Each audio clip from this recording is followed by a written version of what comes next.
we are living in this very turbulent times, and we need to build partnerships. The question is always whether we leave this void to be filled by somebody else, or we try to fill it ourselves.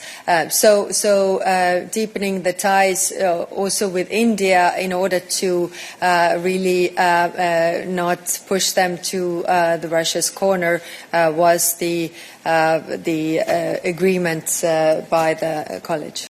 Today in the college we also addressed the war in Gaza.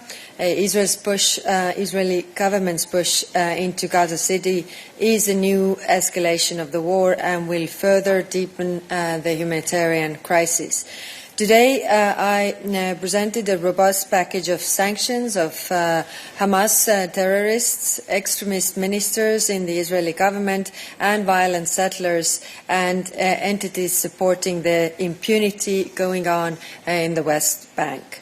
The Commission adopted a proposal to partially suspend trade concessions. Commissioner Šefčovič will update you on the trade details in a minute. And I want to be very clear. The aim is not to punish Israel. The aim is to improve the humanitarian situation in Gaza. All member states agree that the situation in Gaza is untenable. The war needs to end. The suffering must stop, and all hostages must be released. We must use all the tools we have towards this outcome. We must also not lose sight of the dangerous developments in the West Bank that reduce the viability of a two-state solution. Then on EU-India relations, we have adopted a new EU-India strategy. India is a crucial partner for the European Union. The EU and India together account for 25% of the global population and GDP. India also is the world's largest democracy and its fastest growing economy. Closer European Union-India relations are vital for strengthening economic security and diversifying supply chains. Our new communication sets out possibilities for closer cooperation on trade, technology, security and defence and climate. A free trade agreement, an investment protection agreement and a comprehensive air transport agreement can be pillars of this partnership. Security and defence is another backbone of this partnership. We are working towards EU-India security and defence partnership. We will enhance cooperation, including maritime security, counter-terrorism and cyber defence. We are also negotiating an agreement of exchange of classified information and deepening ties between defence industry. However, where the also college had hesitations were the areas that we have disagreement. India's participation in Russia's military exercises and its purchase of Russian oil stand in the way of closer ties, because ultimately our partnership is not only about trade but also about defending rules-based international order. Our negotiations will address these challenges and with the aim of adopting a joint roadmap at the EU-India summit in early 2026. To be very clear that we are having clear areas of disagreement with India regarding these issues. Yesterday I had also a call with the External Affairs Minister of India regarding these issues. Participating in military exercises, purchase of oil, all these are obstacles to our cooperation when it comes to deepening the ties. And if you read the communication, it also addresses these points. So it is, of course, we are living in this very turbulent times, and we need to build partnerships. The question is always whether we leave this void to be filled by somebody else, or we try to fill it ourselves. Deepening the ties also with India in order to really not push them to the Russia's corner was the agreement by the college. In the discussions we also had was whether it's possible to completely decouple India from Russia. considering their history as well, I don't think we have illusions regarding this. I mean, the problems we have between ourselves in the relationship are very clear, and we are trying to address them in the negotiations as we speak. So if everything is not agreed, then nothing is agreed in the end, whether we reach the agreement. Because only through the discussion and sincere and honest decade, you can forge strong relationship. And this is what we want. And that was the spirit which we all felt when we've been in New Delhi as a whole college talking to the whole government, I think in the first time of the history of the European Union. That was the place where the India for Strategic Partnership was created, and that was the moment when the leaders decided that we should do our best to achieve this free trade agreement. So we are now in this process, and nobody hides that it's difficult. It's very difficult. As you know, the Indian negotiators are famous for being tough. So I can now turn to the proposal at hand, the suspension of core trade-related provisions of the Euro-Mediterranean Agreement in relation to Israel. This proposal is grounded in Articles 2 and 79 of the Agreement, which establishes the respect for human rights and democratic principles as essential elements for our partnership. The proposed suspension targets tariff preferences granted to Israel, encompassing free movement of goods, right of establishment and supply of services, public procurement, competition and intellectual property.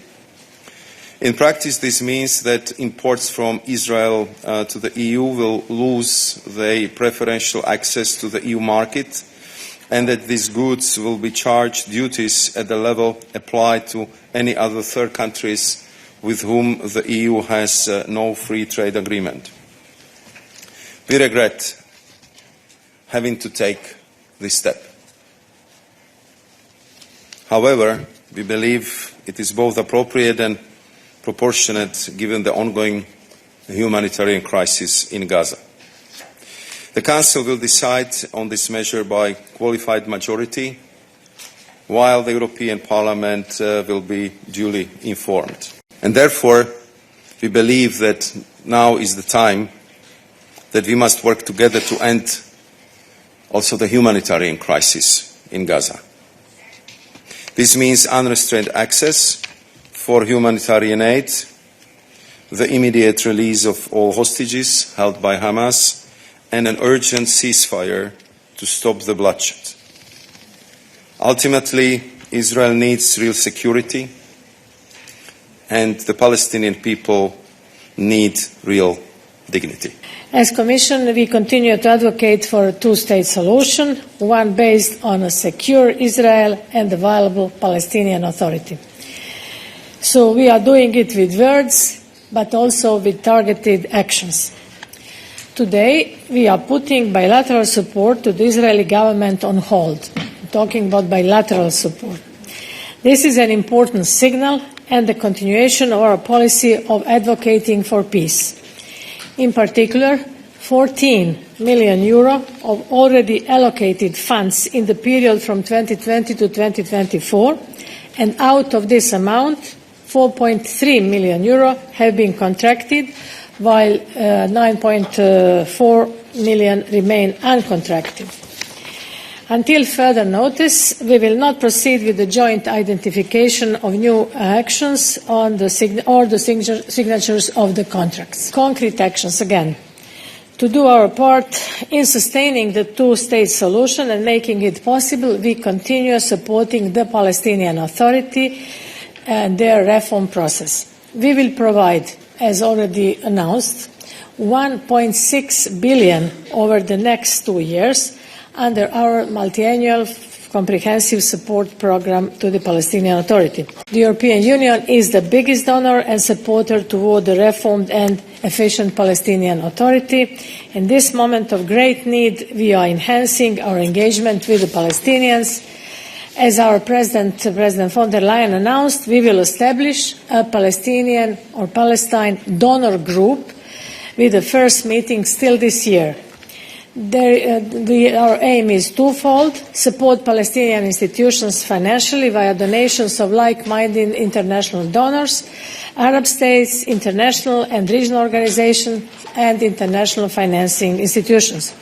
Then serve as a forum for the Palestinian Authority to present the reforms implementation, ensuring transparency. They also need to ensure transparency, and engage on the future of Gaza and coordinate international recovery and reconstruction efforts once the conditions allow. What I want to stress, and what we stress all the time, is that we are proposing these measures not to punish Israel or Israel people, but to really try to pressure Israeli government to change course and to end the human suffering in Gaza. So that's why the proposals that we have made are not really touching or somehow affecting the people so much as to put the pressure on Israeli government to change course. On the other hand, the EU imports from Israel would be exposed to the tariff duties up to 227 million euros. Around 63% of the EU imports from Israel take place on most favored nation terms, and 58% of trade with Israel benefits from zero MFN tariffs and hence cannot benefit from any preferential regime.